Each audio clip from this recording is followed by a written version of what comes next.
All right, everybody, we are back from the mysterious event 1 of the Rogue Invitational. I'm going to kind of give you guys a little rundown about what went on and where we went and all that good stuff. So stick around. We're going to chat through just what exactly the mysterious event 1 of the Rogue Invitational was, who did what, and how it went. So follow along.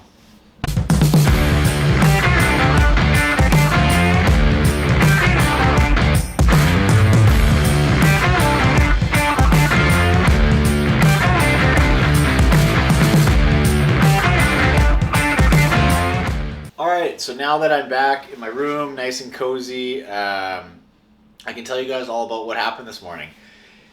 It's only about 3 o'clock and we're all back. Everybody's showered and fed and everything's all done with. So the dust is settled on day 1.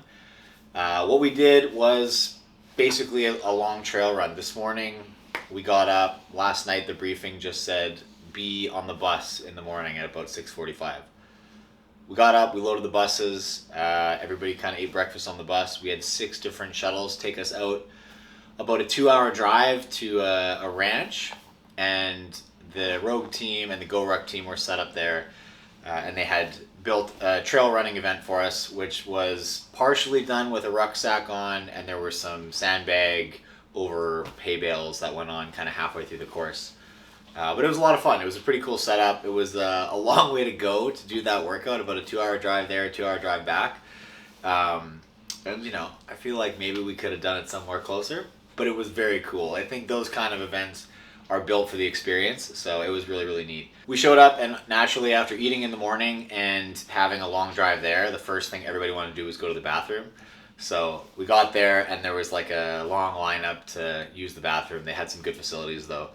And then everything happened really fast. There was some tents with Dollar mats. They said, drop your stuff, come get chipped. You're going to get numbers written on your arms. They're going to give you a Go Ruck bag.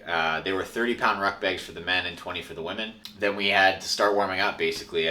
We had about 30 minutes until the start time. Yeah, so the run course was mostly uphill for the first quarter, and then about a half pretty consistent, like up and down, but, net flat.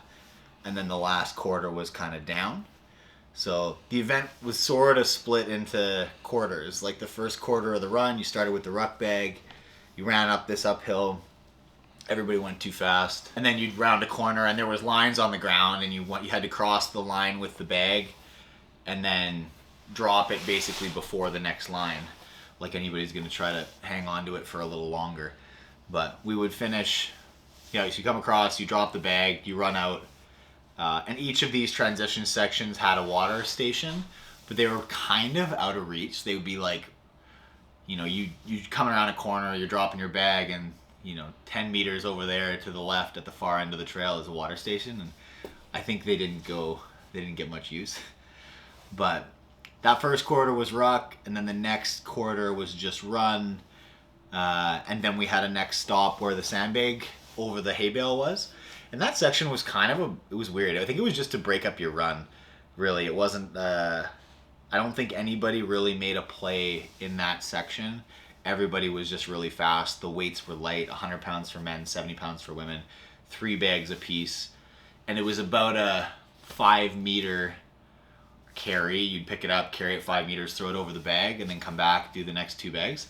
So a little bit of crisscrossing, because you could pick whatever set of 3 bags you wanted. So if you just stopped at a pile in the middle, people who were running to farther piles would cross over you. So I actually bumped into Noah at one point.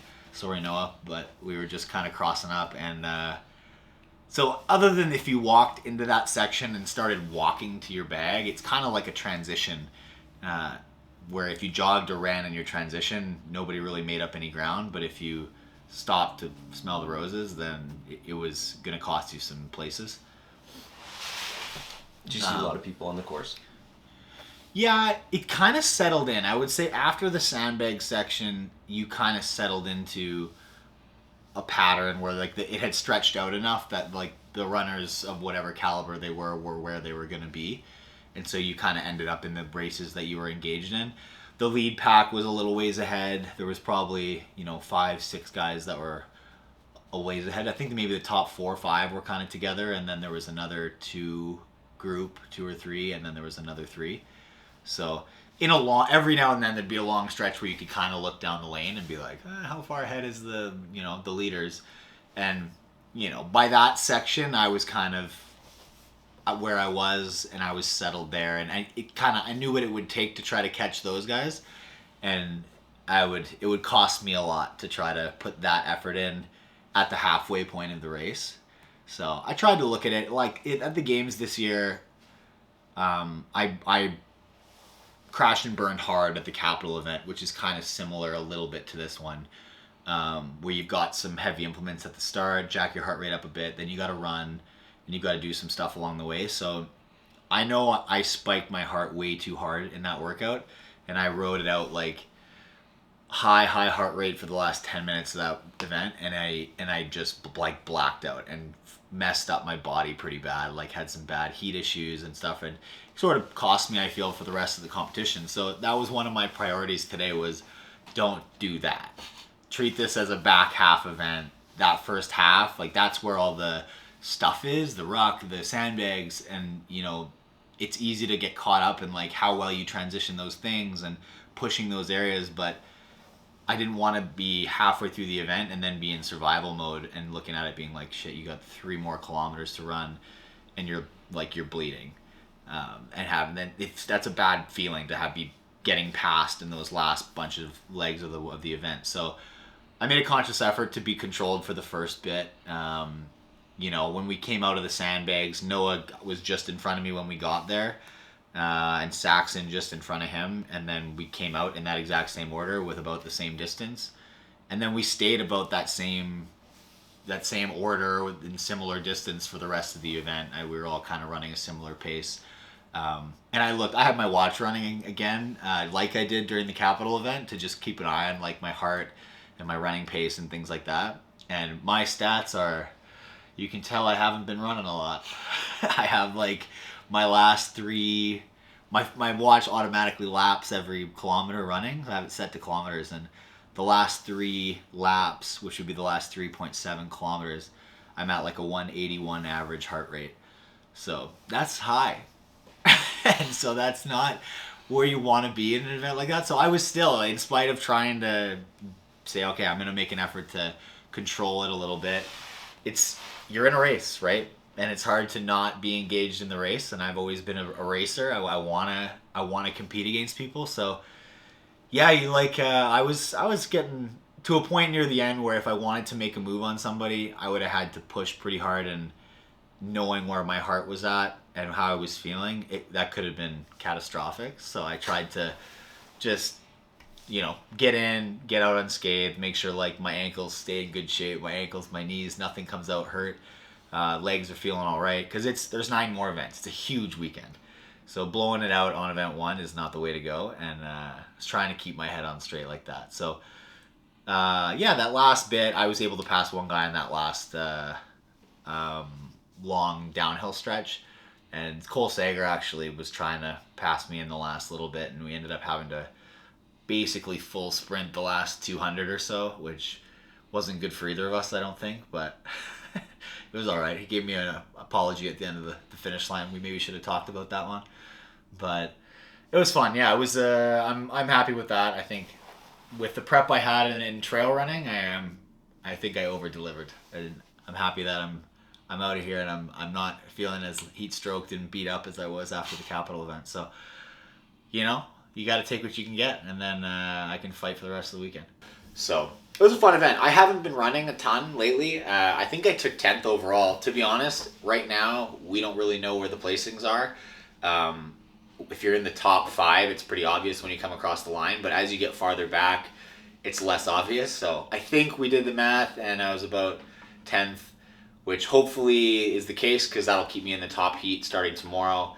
But I'm overall happy with that. There's some good runners in the field, and those sorts of events, I admittedly was less than I should have been prepared for a long run.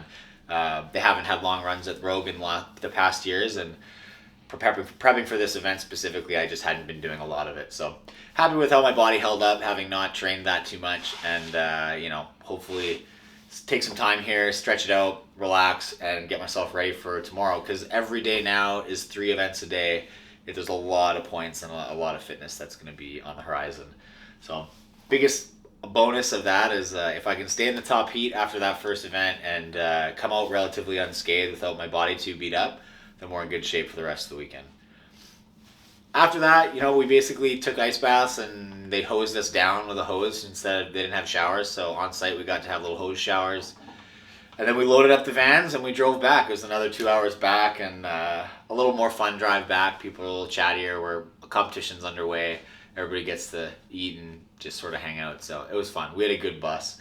But yeah, not too bad. I think mostly everybody got out unscathed. We had one of the men twist up an ankle and hopefully he's all right. But I mean, all things considered, I think that's a big win because it was a pretty gnarly trail, but a lot of fun. So happy to do that and have it done. I admit there were some dark patches out there on the trail where you start getting a little bit, you start thinking some dark thoughts out there, but it's always good when you cross that finish line. So looking forward to starting the rest of the competition tomorrow and really getting some more events under our belt and getting this thing underway. So keep following along. Those are the dirty details from today. I'm sure there will be more that comes out as time goes on, but that's what we're looking at. You guys didn't miss too much. But so follow along this weekend. We're going to have more of this stuff, behind the scenes things, and hope you guys enjoy.